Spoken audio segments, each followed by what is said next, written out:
మనము దోశలు ప్రిపరేషన్ తెలుసుకుందాము. ఇది నేను మినపప్పు బియ్యము కలిపి నానబెట్టాను. మినపప్పు ఒక 2 గ్లాసులు, ఒక గ్లాస్ ఉంటుంది కదా ఎలక్ట్రిక్ కుక్కర్ది, ఇవి 2 గ్లాసులు వేసాను మినపప్పు. అలాగే బియ్యం, రేషన్ బియ్యం దొరుకుతుంది కదా, రేషన్ బియ్యానికి దోశలు బాగా వస్తాయి. దాంతో ఒక 4 గ్లాసులు వేసాను. ఇది ఆల్రెడీ కడిగి మార్నింగ్ నానబెట్టాను. ఇప్పుడు ఈవినింగ్ మిక్సీ జార్లో వేస్తాను. నేను ఆల్రెడీ కడిగాను. ఇప్పుడు వేస్తున్నా. ఇలాగా గ్రైండర్లో వేసుకుంటే పప్పు మెత్తగా అవుతుంది. ఈ దోశల్లో రుబ్బుకునేటప్పుడే దీంట్లో మిర్చి, అల్లం, వెల్లుల్లిపాయ, ఇలా జీలకర్ర ఇలా కూడా వేసుకుంటారు. లేకపోతే ప్లెయిన్గా చేసుకుని అప్పటికప్పుడు దోశలు వేసుకునేటప్పుడు చేసుకున్నా పర్వాలేదు. నేనైతే ఇప్పుడు ప్లెయిన్గా రుబ్బుతున్నాను.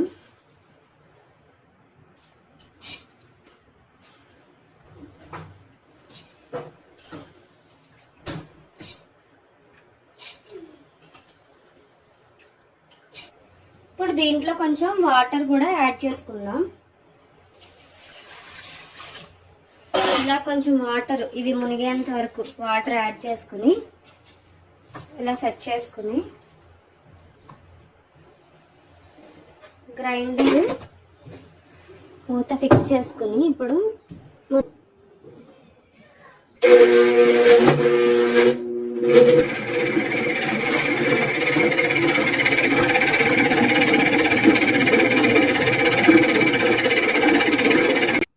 ఒక హాఫ్ అన్ అవర్ ఆగిన తర్వాత, హాఫ్ అన్ అవర్ లేకపోతే 45 మినిట్స్ అయిన తర్వాత ఇలాగా పిండిలాగా మెత్తగా అయిపోద్ది అనమాట.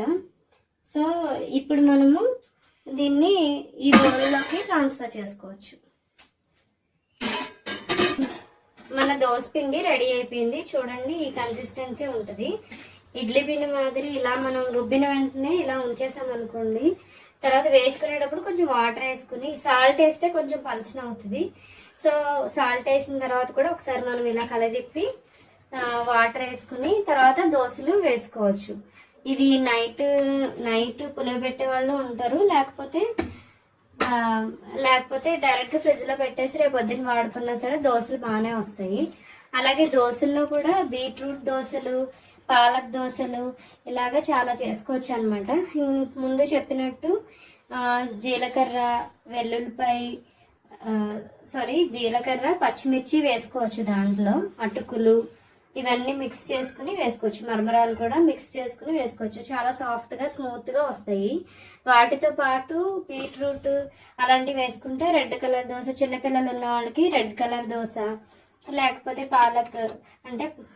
పాలకూర వేసుకుంటే గ్రీన్ కలర్ దోశ, అలా కూడా చిన్నపిల్లలకి పెట్టడానికి బాగుంటుంది. క్యారెట్ వేసుకుంటే క్యారెట్ దోశ అలా కూడా పెట్టుకోవచ్చు.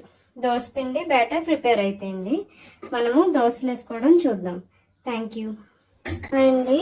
దోశలు ఎలా వేయాలో చూసుకుందాం. ఇప్పుడు ఆల్రెడీ మనం రుబ్బి పెట్టుకున్నాం. దాంట్లో కొంచెం వాటర్, సాల్ట్ యాడ్ చేసుకుని కలుపుతున్నాను. ఆల్రెడీ నేను స్టవ్ పెట్టాను, ఆన్ చేసి కొంచెం హీట్ అవ్వనిస్తున్నా. అలాగే ఈ యొక్క మిక్చర్ని కలుపుకుందాం.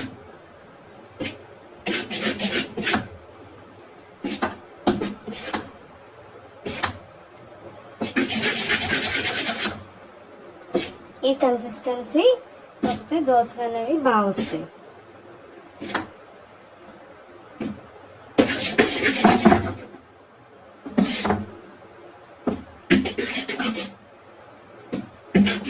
మొత్తం బాగా కలిపాను.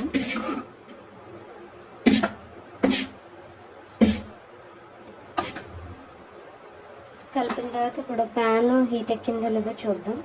హీట్ ఎక్కింది. ఇప్పుడు దోశలు వేసుకుందాం.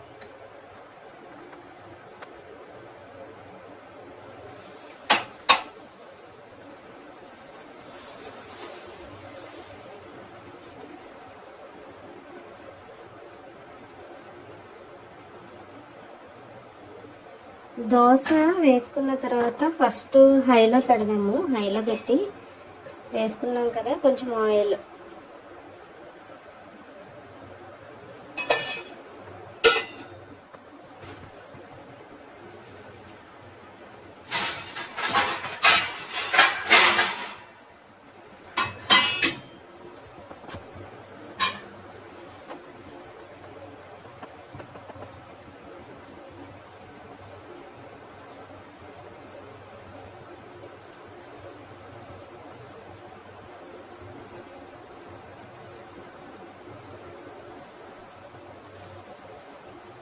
పైన తడి అంతా ఉంది కదండి, ఆ తడి అంతా ఆరిన తర్వాత అప్పుడు తీస్తే మనకి దోశ కరెక్ట్గా వస్తుంది.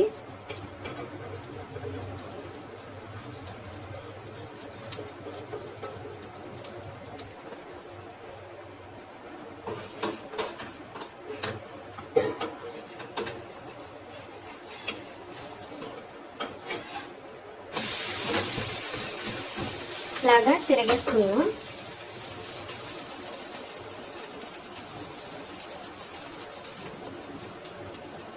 హైలో పెట్టుకున్నాం కదా, ఇప్పుడు మనం దోశ వేసుకునేటప్పుడు సిమ్లో పెట్టుకుని వేసుకుని తర్వాత అయిపోయిన తర్వాత మనము హైలో పెట్టుకుంటే స్పీడ్గా అయిపోతుంది దోశ వేయడం.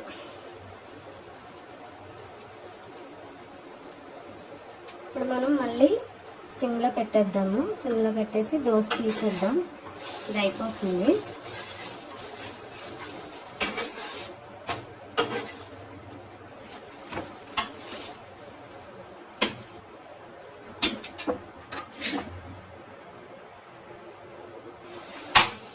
ఇంకొకటి వేస్తున్నాను.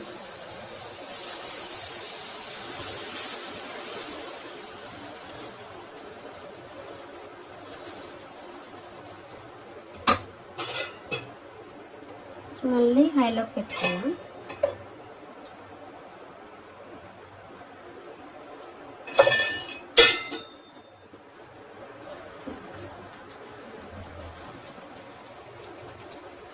అవుతా ఉంది దోశ.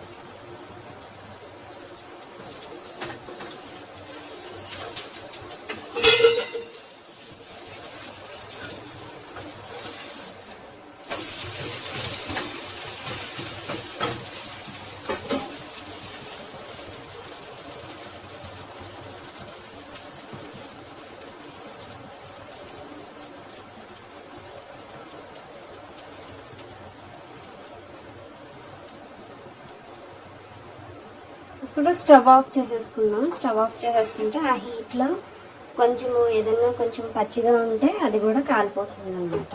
ఇంకా తీసేసుకుందాం.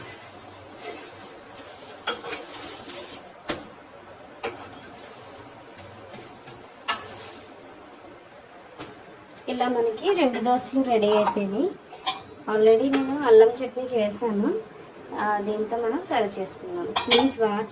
Please like, share and subscribe my channel.